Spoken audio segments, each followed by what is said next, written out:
All right, I'm on hole number 8 of the Tropic Kings tournament in Tuesday's qualifying round in the rookie division. And let's go to hole number 8 and check it out. Hole number 8, Golf Clash Notebook. Okay, so here's the deal.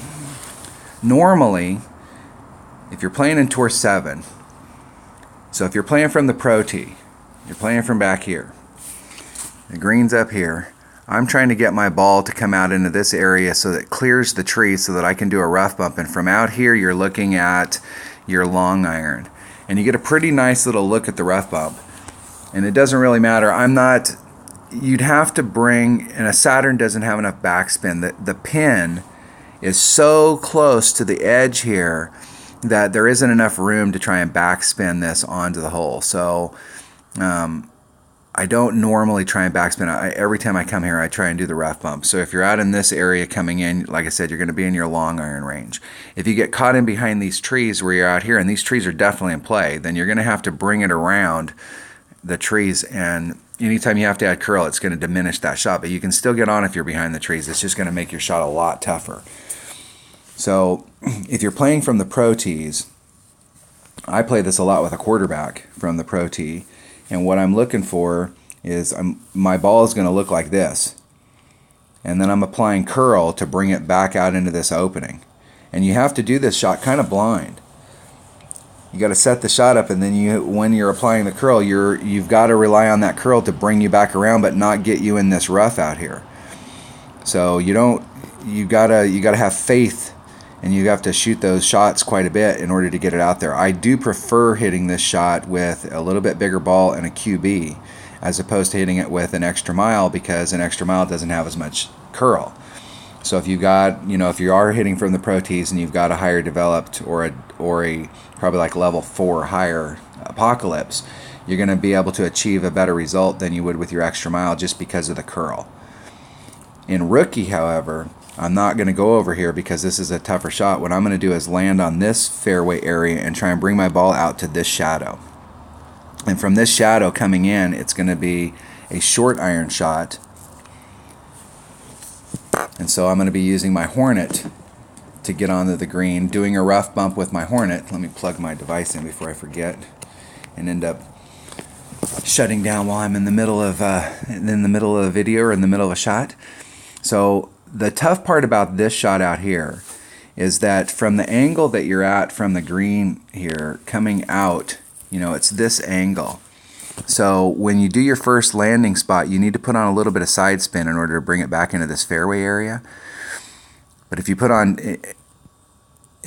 two, so you can miss this rough. So you've got to be far enough from this rough that you can give yourself enough room for a grate to the left or the right. But the farther you pull yourself out this direction to give yourself room against this rough, you put this rough into place, and then you got to put on a little bit of side spin and maybe just a titch of curl in order to get it back out here. So it is a very technical shot to try and get into that shadow, but that shadow is my goal. If I mess up over here and I end up in this outside rough, I'm still got a clear shot to the green even with my Nirvana. So I like to use, in rookie, I like to use this island. And I'm going to come at this with an extra mile, a Titan, and then my 2 clubs to get onto the green that I want to make sure I have in my bag are and it's not going to matter. You can use your Saturn, you can use your Claw, you can use any clubs that you want to do this rough bump. It's not going to matter, but I'm going to bring my accurate clubs just because this is a great look. So you want to make sure that you give yourself every opportunity. Let's make sure I can switch that over to my Hornet. And if you've got a lesser developed Hornet to get on there, this is a great hole for a Claw, especially if you've got a higher developed one. Any club that you want to come here with is going to work to do that rough bump. So let's make sure I got my stuff here. The Guardian is not really going to come into play. And it doesn't matter if it does come into play. If it comes into play, I got bigger problems than the fact that my Guardian came into play.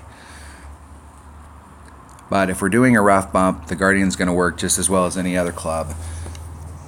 And if I'm in a spot where I need to do some backspin, it gives me that option. So I'm going to take my somewhat accurate bag with an extra mile. And I got to tighten. And we're going to do that. We're going to try and get up into that shadow up there on that tree. Clear the trees, give myself a nice look with a hornet to come into the hole. All right, here we go. Let's see if I go first. I actually prefer to go first. Some people, now when you're in some of the tours, they'll hide the ball guide. I really did not care about any of that stuff before. I wasn't one of those players that bitched about, well, they're just doing what I'm doing. Well, of course they're doing what you're doing. There's only so many ways we can play these holes. And you can see where my second bounce is, how close my second bounce is to the rough out there. And I want to give myself as much room as I can over here. It's 2.1 per ring, so that leaves me 7, so it's about a ring and a third. And then I'm going to put on a little bit of curl in order to get it to come back to the fairway. I'm going to hit it great on the inside. And it won't affect me here, but where it will affect me is out here, whether or not I can clear that. I just barely cleared it. That's what I'm saying. This is one of those ones where you've got to give yourself enough room for an error in order to dribble it out there into that shadow. So I would have epic failed if I'd have hit the rough right in here with that grate, and if I would have only left myself, one ring, I would have ended up in the rough right there, and that would have been, I'd have been sunk, because now I've got the trees in play. I would have had my nirvana.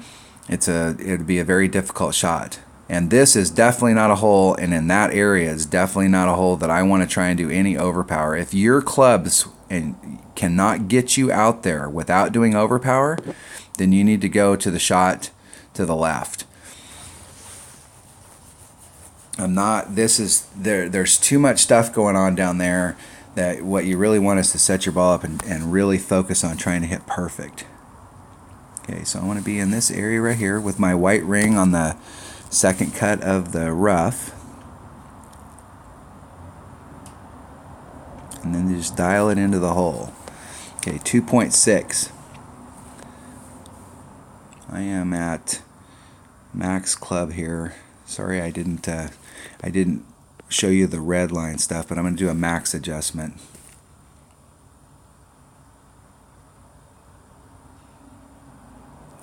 Hitting it perfect.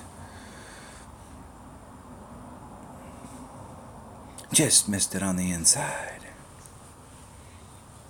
Just missed it on the inside. This is a great, that shot right there, that rough bump, you're going to get a great look at it. And that was my mistake for not looking at my red lines, because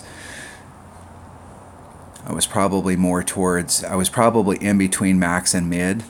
And so the max for my Hornet is 1.1 per ring, and my mid is 1.9.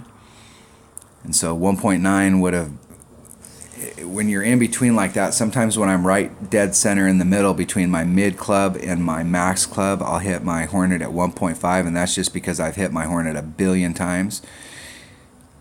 And so that looked like it was maybe more of a 1.5 adjustment. I'll have to go back and look at it.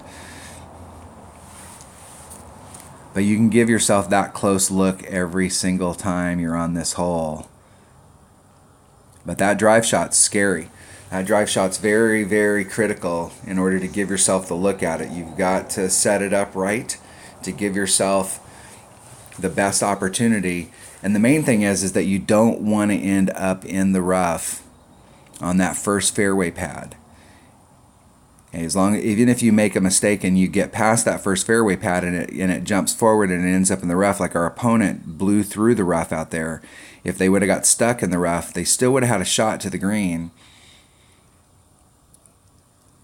But where you can really kill yourself is if you don't give yourself enough room on that first fairway pad, and you make a mistake. You hit a great, especially to the left, and you end up in the rough out there. Then you're in big trouble. Okay, I've got this hole dialed in. I did hit a hole-in-one on it on hole 7 here in this qualifying round. And so I'm going to let my opponent shoot it, because this is a hole that the more you can practice it, if you haven't got it dialed in, the better off you'll be. And this is unfortunately not the club that you really want to bring here, but you're doing a rough bump. So when you're doing a rough bump, it really doesn't matter what club you bring. It's just all about accuracy. So that ring, that's about 2 per ring, 2.5 per ring depending. And they did not make enough of an adjustment. The problem here is if you shoot past it like that, it's got that little hillside there. It's very uncommon for you to end up in the fringe, so now you end up with a long putt. And that is a long putt on this hole. That'll be a max overpower putt. All right, I'm going to give my opponent a break. Spread some wealth. Good luck in the tournament. All right, that was hole number 7, or excuse me, that was hole number 8 of the Tropic Kings tournament in Tuesday's qualifying round in the rookie division. Thanks for watching.